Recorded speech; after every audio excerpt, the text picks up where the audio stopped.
بالله من الشيطان الرجيم. بسم الله الرحمن الرحيم. يا أيها الذين آمنوا بالله ورسوله والكتاب الذي نزل على رسوله والكتاب الذي أنزل من قبل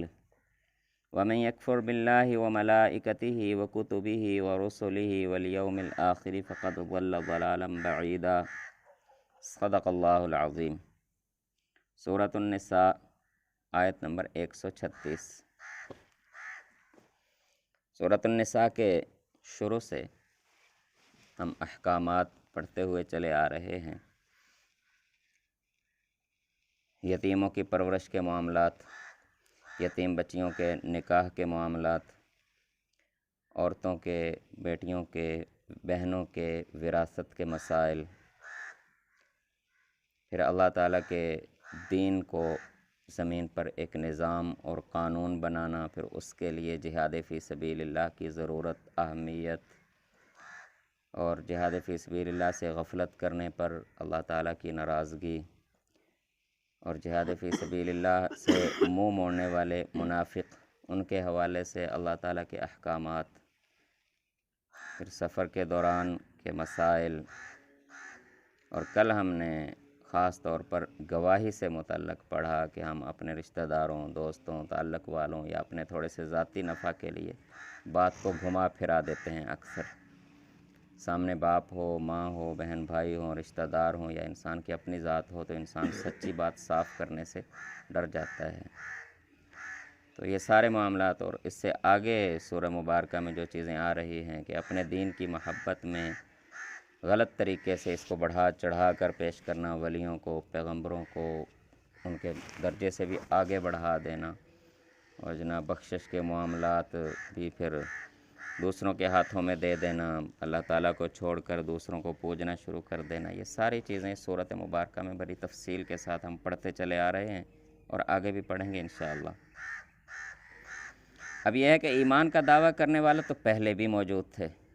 تورات پر ایمان کا دعویٰ کرنے والے موجود تھے، لیکن تورات کے اندر جو کچھ تھا اس کو نہیں مانتے تھے. اللہ تعالیٰ نے جو کچھ کہا، اللہ کی محبت کا دعویٰ کرتے تھے، اللہ پر ایمان کا دعویٰ کرتے تھے، حضرت موسیٰ علیہ السلام پر ایمان کا دعویٰ کرتے تھے، لیکن اللہ کی اور حضرت موسیٰ علیہ السلام کی اور تورات کی نہیں مانتے تھے.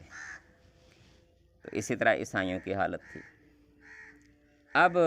ہم بھی چونکہ انسان ہیں، ایک نسل اسی طرح چلی آ رہی ہے. اب یہی بیماریاں، یہی کمزوریاں امت مسلمہ میں بھی پیدا ہو رہی ہیں، اور اللہ تعالیٰ کے علم میں تھی یہ بات کہ جس طرح پہلے انسانوں کی فطرت آ رہی ہے، آخری چلتا تو یہی سلسلہ ہے، تو آگے چل کر بھی یہی ہوگا کہ اللہ کی کتاب قرآن مجید سے محبت کریں گے، اس کو بڑھا چڑھا کر پیش کریں گے، اللہ کے رسول حضرت محمد صلی اللہ علیہ وسلم سے محبت اور ایمان کے دعوے کریں گے، اللہ تعالیٰ کی محبت میں بڑے بڑے دعوے کریں گے، لیکن اللہ کی بھی نہیں مانیں گے، اللہ کے رسول کی بھی نہیں مانیں گے، اللہ کی کتاب کے اندر جو کچھ ہے اس کو بھی نہیں مانیں گے. تو اس لیے خاص طور پر اللہ تعالیٰ نے تاکید کے ساتھ یہ بات کی کہ دیکھو آپ ایسے نہ کرنا، جس طرح پہلے لوگوں نے کیا تم ایسے نہ کرنا. اللہ تعالیٰ فرماتے ہیں یا ایھا الذین آمنو، اے ایمان والو، آمنو باللہ، اللہ کی ذات پر ایمان لے آؤ. دیکھیں پہلے بھی ایمان والے کہا کہ اے ایمان والو، اس سے مراد تھا کہ ہم خود اپنے آپ کو ایمان والا کہتے ہیں، ہم کہتے چل ہم مسلمان ہیں جی، ہم ایمان والے ہیں. تو اللہ تعالیٰ نے فرمایا ٹھیک ہے تم مسلمان ہو، تم ایمان والے ہو، اب اللہ کی مان بھی تو لو نا. اللہ کو تو مان لیا، اب اللہ کی بھی مان لو. ورسولی، جس طرح تم نے اللہ کے رسول کو ماننے کا اعلان کر دیا نا کہ ہم اللہ کے رسول کو اللہ کا رسول مانتے ہیں، اب اللہ کے رسول کی بھی مان لو، جو وہ کہتے ہیں وہ بھی مانو. والکتاب الذی نزل علی رسولہ، جو کتاب اللہ تعالیٰ نے اپنے رسول صلی اللہ علیہ وسلم پر قرآن مجید نازل کیا ہے، جیسے تم نے اس کو اللہ کی کتاب مان لیا، کہتے جی یہ ہمارے اللہ کی کتاب ہے، ہماری پیاری کتاب ہے، ہم اسے محبت کرتے ہیں، اب اس کتاب کے اندر جو کچھ ہے اس کو بھی مان لو. والکتاب الذی انزل من قبل، اب اس میں اعلان کر دیا کہ جو اس سے پہلے کتاب نازل کی گئی، جب تم اسے اللہ کی کتاب مانتے ہو تو اس کے اندر جو کچھ ہے اس کو بھی مان لو، اس پر بھی ایمان لے آؤ. وَمَن يَكْفُرْ بِاللَّهِ، جو اللہ تعالیٰ کے ساتھ کفر کرے گا، اللہ کی احکام کا انکار کرے گا، وَمَلَائِكَتِهِ، ملائکہ کا انکار کرے گا، وَكُتُبِهِ، اللہ تعالیٰ کی کتابوں کے ساتھ کفر کرے گا، وَرُسُلِهِ،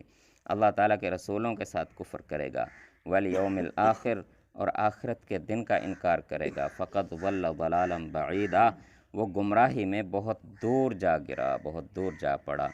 ان الذین آمنوا ثم کفروا، بے شک وہ لوگ جو ایمان لائے پھر انہوں نے کفر کیا۔ اب اس میں دونوں قسم کے لوگ مراد ہیں، جو پہلے جنہوں نے ایمان کا دعویٰ کیا تورات و انجیل پر، لیکن اب تورات و انجیل کے احکام کے مطابق، ان کی پیشین گوئیوں کے مطابق اللہ کے رسول صلی اللہ علیہ وسلم آ گئے، قرآن نازل ہو گیا، اب انہوں نے ماننے سے انکار کر دیا۔ اس کا مطلب یہ تھا کہ انہوں نے تورات کا ہی کفر کر دیا۔ وہ یہ نہیں کہ اب تورات کو مانتے ہیں، قرآن کو نہیں مانتے، وہ تورات کو بھی نہیں مانتے۔ اسی طرح وہ لوگ جو ایمان لے آئے قرآن پر، اللہ کے رسول صلی اللہ علیہ وسلم پر ایمان لے آئے، لیکن بعد میں پھر وہ کفر کی طرف چلے گئے، اس کو اللہ نے فرمایا ان الذین آمنوا ثم کفروا، بے شک وہ لوگ جنہوں نے پہلے ایمان کا اعلان کیا لیکن پھر اللہ اور اس کے رسول کی ماننے سے انکار کر دیا، ثم آمنوا، پھر انہوں نے ایمان کا اعلان کیا، ثم کفروا، پھر انہوں نے انکار کر دیا ماننے سے، پھر کفر کرنے لگے، ثم ازدادوا کفرا، پھر وہ اپنے کفر میں بڑھتے ہی چلے گئے، لم یکن اللہ لیغفر لہم، ایسے لوگوں کی اللہ تعالیٰ بخشش نہیں کریں گے۔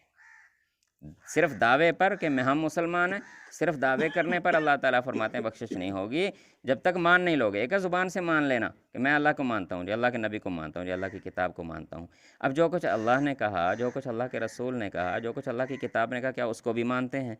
وہاں آ کر پھر ہم انکار کر جاتے ہیں، کفر کر جاتے ہیں، کوئی زبان سے کر جاتا ہے، کوئی زبان سے نہیں کرتا، تو خاموشی سے عمل سے پیچھے رہتا ہے، عمل ہی نہیں کرتا۔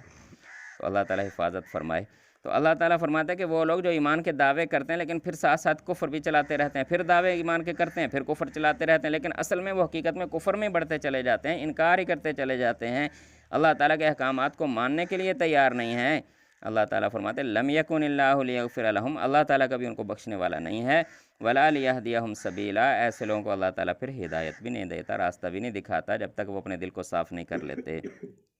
بشر المنافقین بان لہم عذابا علیما، اب اللہ تعالیٰ نے صاف سنا دیا کہ یہ تو ہیں ہی منافق، تو ایسے منافقوں کو خوشخبری سنا دو کہ ان کے لیے دردناک عذاب ہے۔